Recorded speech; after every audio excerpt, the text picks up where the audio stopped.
My name is Tony Cuzio, and 6 months ago I left my home in Southern California with my Honda Civic and my camera to drive around North America for the next year, interviewing people I meet along the way about what makes them happy and gives their lives meaning. A happiness journal is at the end of every day, you're going to write down 3 things that made you happy. If you get in this habit, maybe you've been doing it for a couple months, now it's in your brain.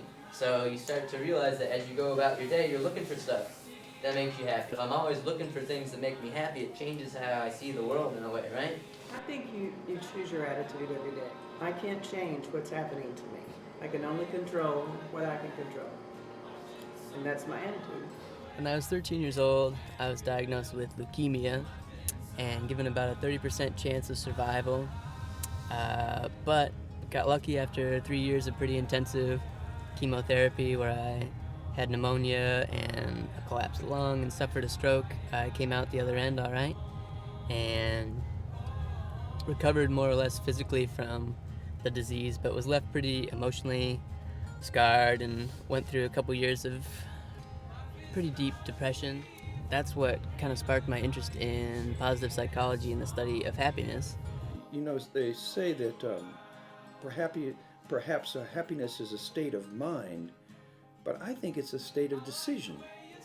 Because every day I can decide either I want to make that person's day a good one, or I can decide to make it a bad one. That's true for any of us. We virtually have the power of decision that we can purposefully make to make the world better, to make the world better one person at a time. In college, I always wanted to go on just like a year-long road trip throughout the U.S. and Canada, and making a documentary as I did it sounded like a pretty fantastic idea, so here I am.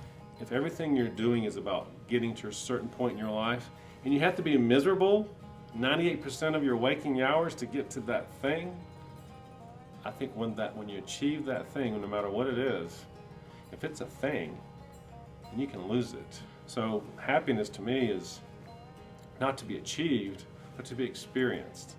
Living life on the road for the last 6+ months has been an adventure, to say the least. I've been staying with friends of friends, acquaintances, using an organization called Servas, which is kind of like couch surfing, finding hosts in different cities to let me stay for a bit, and when push comes to shove, sleeping in my car in a Walmart parking lot, which is always exciting, and more or less living hand to mouth. I'm on a steady diet of $5 footlongs from Subway and whatever other food I can kind of scrounge up. But in general, been relying on the kindness and generosity of strangers, which has been a really cool and humbling experience. Get out and play, so you gotta exercise. Ooh. Someone said getting outside, right? That's a really good thing. The study shows that if you are out there running around, that makes you happier too. You can get endorphins, which are these crazy chemicals in your body that make you feel good. And so you should be playing every day. Playing is good. Yeah, so be happy and have some fun. You're a kid. Now's the time to do it. I'll continue shooting through late August, maybe early September, at which point I'll return home and start to put this thing together. So your donations will go towards help me out with gas money while I'm on the road, feeding me every so often, hopefully, and then other donations will go towards the post-production side of editing this, making sure it looks good, putting it all together, and getting it ready by August of 2014 to submit to the Sundance Film Festival and maybe a couple other film festivals if I can swing it. I think this project has a huge upside and the potential to positively affect a lot of lives in a meaningful way. So I really appreciate your support and your interest in my project. It means a lot to me.